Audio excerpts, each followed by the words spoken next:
Pues vámonos de lleno, mi queridísimo Guillermo Bernal. ¿Quién tenemos ahorita en este momento aquí? Está su hermano de Lucio Cabañas. David sí, Cabañas. Bienvenido, buenas tardes. Buenas tardes, a servirles a todos. Pues lamentablemente hacemos una pequeña remembranza de Lucio Cabañas. Nació en el municipio de Atoyac de Álvarez, sí, ¿verdad? ¿Me equivoco? Así es, nació en El Porvenir, municipio de Atoyac de Álvarez. En la cual fue líder estudiantil y secretario general de la Federación de Estudiantes Campesinos Socialistas de México en el 62. Así es. En aquellos tiempos, hoy Ayotzinapa vuelve a renacer, vuelve a salir, lamentablemente de una forma brutal y cruel. Brutal y cruel. ¿Qué opina usted de todo esto que está pasando? Que desde siempre el Estado mexicano no ha estado interesado en atender las demandas populares. Desde siempre se ha opuesto a la existencia de las normales rurales, porque lo que ocurre en las normales rurales es que en la convivencia de los jóvenes se da una relación de fraternidad, de compartición de sus condiciones de vida. Las normales rurales fueron creadas para hijos de campesinos y de obreros agrícolas, en el tiempo de Lázaro Cárdenas. Él crió 46 normales rurales, si los datos no me fallan, ¿verdad? Pero cuando llegó Ávila Camacho, él desapareció alrededor de 20 inmediatamente. O sea, ya están manifestándose allí la inconformidad de parte de los que se quedan en el poder con la existencia de las normales. ¿Por qué? Porque pues la cultura, la educación,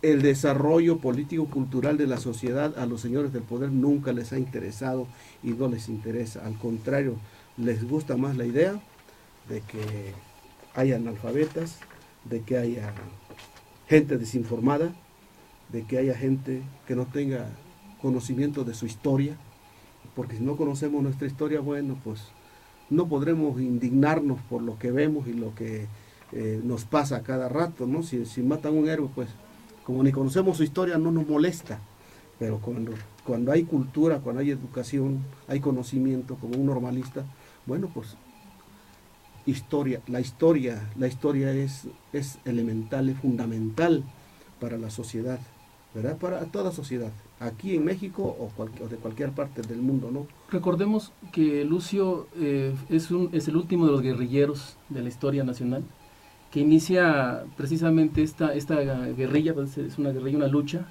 magisterial, pero me recuerdo que él defendía la situación de los pobres, es uno de los estados más pobres, defendía la situación de la madera, defendía la situación estudiantil.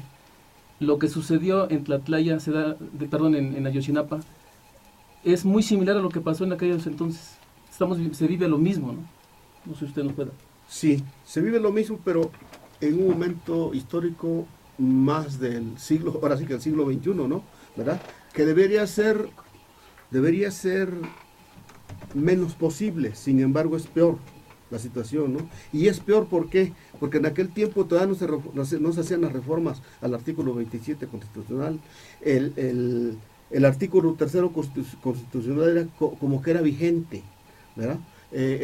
Todavía no llegaba el neoliberalismo brutal, genocida a nivel mundial, la globalización de la etapa en que estamos viviendo el capitalismo, ¿no? O sea que todavía había esperanzas de que pudiera haber cambios así sin mayores sacrificios, ¿verdad? Pero hoy hay un capitalismo mucho más cruel, mucho más brutal, ¿verdad? Y lo están demostrando aquí en lo que ocurre en Ayotzinapa, ¿no? Bueno, eso que ocurrió en Ayotzinapa fue por la señora de Abarca de no ser molestada en su informe de gobierno. La pareja imperial que desgraciadamente ya se cayó y se fue al suelo. Bueno, creo que tirarle a estos señores locales, ¿verdad? Es como liberar un poquito a los principales poderosos, ¿no? Aquí el gobierno federal es el responsable. Para empezar, Peña Nieto. Quienes deben irse luego son Peña Nieto, todos los secretarios de Estado, ¿verdad? Y los que ya se fueron, ¿verdad? Pero también debe irse, yo decía en Almoloya cuando estaba preso, Aquí debía estar el que era secretario de Gobernación cuando ocurrió lo de Acteal, ¿no? El que hoy es secretario de Educación Pública fue el que me mandó también a mí al Moloya, pero él fue el responsable de la masacre de Acteal. Yo decía, este señor debe estar aquí desde Almoloya. Yo escribí una carta a la prensa que nunca me la publicaron, pero hoy lo digo de nuevo, ¿no? Aquí deben de estar Cedillo, el secretario de Gobernación que en ese tiempo era, ¿verdad? Hoy es secretario de Educación Pública, ¿se imaginan? ¿Verdad? Y los secretarios de Estado en general, ¿verdad? Repito, hoy quienes deben estar en las cárceles máxima seguridad son los que ya están, pero Peña Nieto ahí debe de estar. O sea que están cayendo peces pequeños. Pequeñitos, ¿no? Como siempre. Cada quien con su responsabilidad. Sí, pero los responsables son los que los mandaron, ¿verdad? Es cierto que tanto peca el que mata la vaca como el que le tiene la pata, pero responsables inmediatos, sobre todo como intelectuales, y llevan doble sanción, son los que mandan. Los que mandan. Los jóvenes estaban haciendo uso de su derecho legítimo constitucional. Nos recuerda un poco al hecho de Aguas Blancas, que también estaban persiguiendo una situación social y fueron acribillados igual por el gobierno. Le preguntan a Murillo Karam, ¿es un crimen de Estado? Se queda callado, pero usted dice, sí es un crimen de Estado. Claro que es un crimen de Estado, es un crimen brutal, ¿verdad? Y que también es un crimen de Estado y que es un crimen de lesa humanidad, porque reúne tres condiciones: todo el poder político, todo el poder económico y todo el poder militar. Esos son los elementos que reúnen el delito de lesa humanidad. Y el delito de lesa humanidad nunca prescribe. Así que continúa. Están. Permítame, tenemos una llamada telefónica de mi queridísimo Jesús Cabrera. Adelante. Jesús Cabrera. La línea editorial presenta su revista Alerta, en la voz de su director, Jesús Cabrera Canales. Adelante, Cabrera.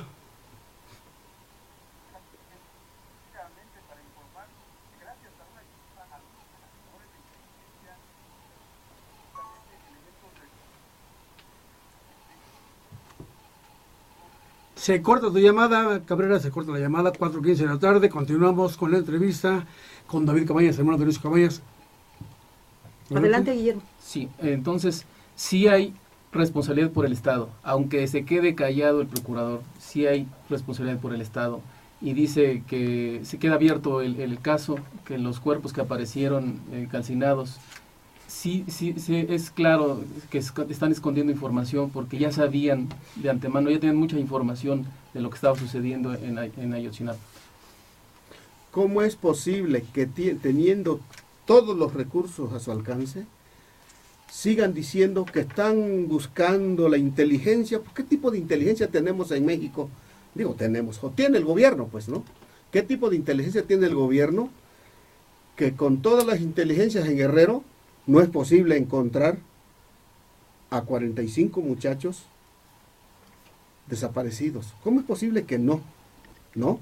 Pero si a cualquiera de los presentes hubiera cometido un delito grave, seguro que ya estaríamos, no sé, repasando todas las cárceles de máxima seguridad de México. Comentábamos alguna ocasión que hay delincuentes que entran por un gancito al reclusorio y salen, pero buenísimos, por un gancito. Y aquí no pueden encontrar nada. No, pero recordemos el caso de la niña Paulette también. La buscaron por muchas partes y ¿dónde la fueron a encontrar? No la buscaron abajo de la cama y ahí está. Habría que buscar debajo de la burocracia. Ahí deben de estar los responsables. Es que decía Lucio, y voy a recordar su frase célebre que le decía en el campo, allá cuando andábamos en los montes, en los ranchos, allá en los pueblos de mi tierra, ¿no? A los bandidos no los busquen en el pueblo, búsquenlos en el gobierno. Y eso es la verdad, esa es la verdad.